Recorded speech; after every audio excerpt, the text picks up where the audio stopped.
dans cette nouvelle vidéo. Enfin, je peux la sortir. Ça fait 1 mois que je prépare la vidéo sur les séries de Hiro Fujiwara. Alors, Hiro Fujiwara, ça vous dit peut-être rien comme ça, mais c'est la créatrice de Maid-sama.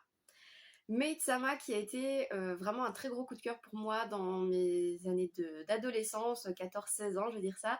C'est un shoujo. J'ai envie de dire qu'avec la couverture rose, on peut tout à fait s'y attendre. Mais ne vous arrêtez vraiment pas à ça. C'est vraiment pour tout le monde. C'est hyper drôle. L'héroïne est super badass. Le héros est super mignon. Donc vraiment, je le recommande à tout le monde. Pour les plus jeunes, pour les moins jeunes, ça reste super fun à regarder. Ce n'est jamais que 25 épisodes. Il n'y a eu qu'une seule saison d'adapté sur la série. C'est l'histoire de Ayazawa Misaki, une lycéenne de 16 ans qui travaille secrètement en tant que maid afin d'aider sa famille financièrement. Présidente du conseil des élèves, elle est intransigeante sur le règlement et mène la vie dure aux garçons tant sa rancœur envers la gente masculine est puissante. Mettant tout en œuvre pour rendre son établissement précédemment exclusif aux garçons, plus accueillant et plus sûr pour les filles, elle ne peut risquer que sa réputation soit détruite à cause d'un job aussi extravagant que gênant. Mais au détour d'une ruelle, Usui Takumi, le garçon le plus populaire de son lycée, rencontre la présidente cosplayée. Il va alors s'intéresser à cette dernière et la taquiner sans cesse. Misaki est une travailleuse acharnée, au caractère bien trempé et à l'esprit de compétition explosif. Dotée d'une force hallucinante, elle est considérée par les lycéens comme un véritable tyran, leur inspirant peur et colère. De ce fait, sa féminité est souvent remise en doute tant son caractère et ses comportements sont virils. De par sa situation familiale compliquée, son père les ayant abandonnés avec des têtes à payer, elle accorde difficilement sa confiance et encore moins aux hommes. La jeune fille reporte alors sa rancœur sur les garçons de son lycée qui, pour elle, ne sont qu'un ramassis de porcs obsédés et irrespectueux. Grâce à son poste de présidente, elle espère s'assurer un bon avenir et également améliorer la réputation de son lycée afin d'y accueillir plus de jeunes filles qui pourront s'y épanouir en toute sécurité. Misaki est très investie dans son rôle, endossant une charge de travail colossale avec détermination tout en gérant ses études et son job étudiant. Cachant sa situation financière et familiale, de même que son travail à ses amis, sa fierté et son besoin d'indépendance lui font redouter par-dessus tout que son secret ne soit découvert. De peur de perdre la face, Misaki se ment à elle-même et n'est pas toujours très honnête avec ses sentiments. De prime abord, elle peut sembler assez égoïste, surtout par rapport à Usui qui tente de se rapprocher d'elle. Mais la jeune fille se sacrifie beaucoup pour répondre aux besoins de ses proches et des élèves au point de s'oublier elle-même. Inquiète et contrariée par les comportements taquins mais aussi obscènes d'Usui, Misaki va tout de même trouver en lui une personne de confiance qui l'aidera à garder son secret. Ensemble, ils vivront beaucoup de rebondissements et leur esprit de compétition ainsi que leur complicité les rapprocheront bien plus qu'ils ne l'auraient cru possible. Usui Takumi, le garçon le plus populaire de leur école, est aussi beau qu'il est intelligent et doué en sport. Respecté mais aussi adulé pour son flegme légendaire, Takumi vit sa vie de lycéen en solitaire, ne s'intéressant à rien de particulier. Jusqu'au jour où il tombe sur sa présidente cosplayée en maid et sa curiosité l'emporte. Comprenant la situation compliquée dans laquelle est la jeune fille, il décide de garder pour lui ce qu'il a appris tout en jouant avec les réactions de celle-ci. On découvre alors un jeune homme taquin et coquin qui va mettre Misaki dans l'embarras plus d'une fois. Les adolescents vont énormément se chamailler mais aussi veiller l'un sur l'autre, que ce soit à l'école ou à l'extérieur. Leur attachement est adorablement mignon et innocent, nous laissant dans l'attente de quelque chose d'un petit peu plus croustillant. Bien que Takumi ne se dévoile pas énormément émotionnellement, ni sur son passé, ni sur sa situation familiale, ce qu'il nous montre régulièrement par contre est un physique sublime, un regard de braise et un sex-appeal chaud bouillant.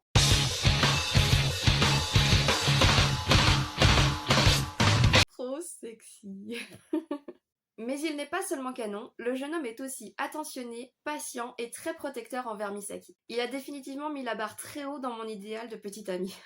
Le Maid Late, le café où Misaki travaille, regroupe des jeunes femmes aux personnalités multiples qui vont l'aider, la soutenir et la motiver à s'ouvrir aux autres dans une ambiance amusante et joyeuse. À travers leurs nombreuses activités et festivités, on partagera autant de moments de gag que de moments importants dans le développement et l'évolution de notre héroïne. Donc l'animé de 25 épisodes sous le nom de Kaicho wa Maid-sama vient de la série en 18 tomes sous le nom de Maid-sama.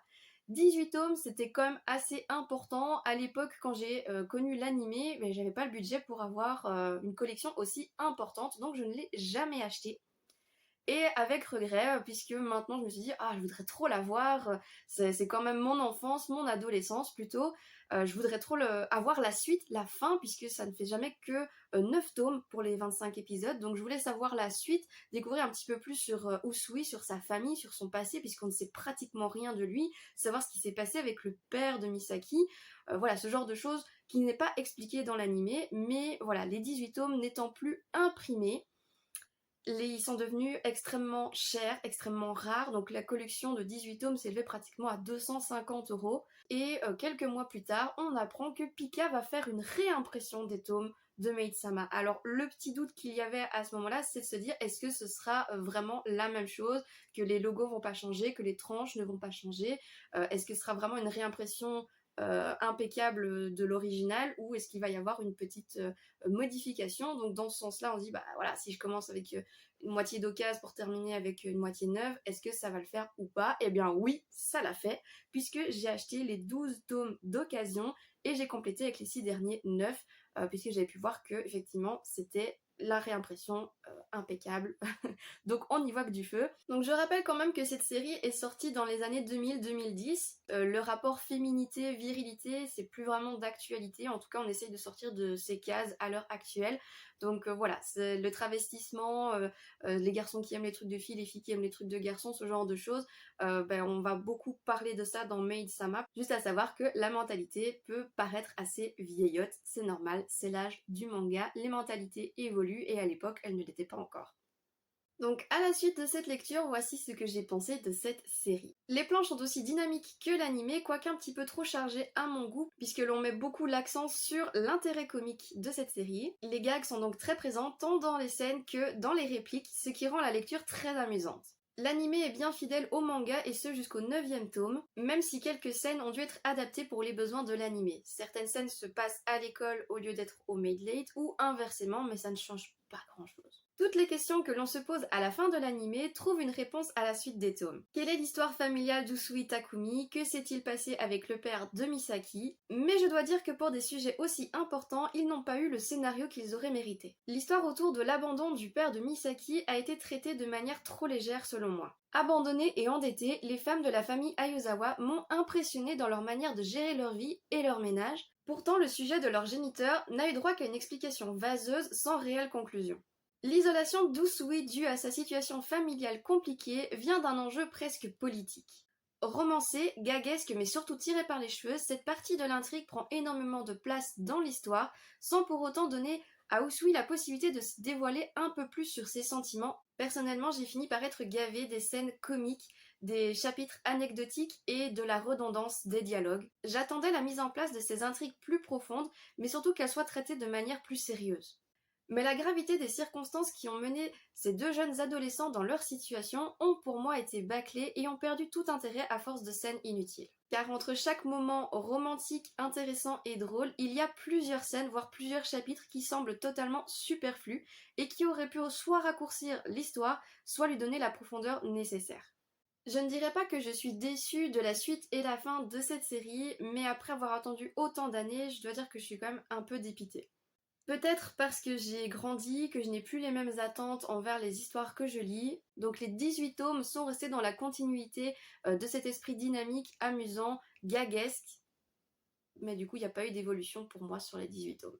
Certaines scènes entre Misaki et Takumi sont très belles et très romantiques, mais elles sont si rares que j'en suis restée sur ma faim. Finalement, c'est la nostalgie et la curiosité qui m'ont poussé à acheter cette collection et c'est la même nostalgie qui va me pousser à la conserver, même si je ne lui attribue qu'une note de 14 sur 20. Je ne pense pas que je la lirai très souvent, par contre l'animé me plaît toujours autant, donc c'est pourquoi je vous le recommande. L'animé, je le mets à 18 sur 20. On peut rester sur cette série à 25 épisodes seulement. La conclusion de l'animé, en tout cas la fin ouverte sur laquelle elle reste, est suffisamment satisfaisante que pour se dire d'aller voir le reste finalement. Désolée, je suis vraiment désolée pour ce que je vexe. Mais voilà, si je l'avais lu à 16-17 ans, peut-être que j'aurais été hyper hypée, comme j'ai encore beaucoup de nostalgie pour des mangas que j'ai découverts à cet âge-là, qui sont plus forcément d'actualité, mais qui sont toujours aussi géniaux pour moi par nostalgie. Donc j'aurais dû le découvrir plus tôt peut-être, mais en tout cas, à pratiquement 30 ans, bof.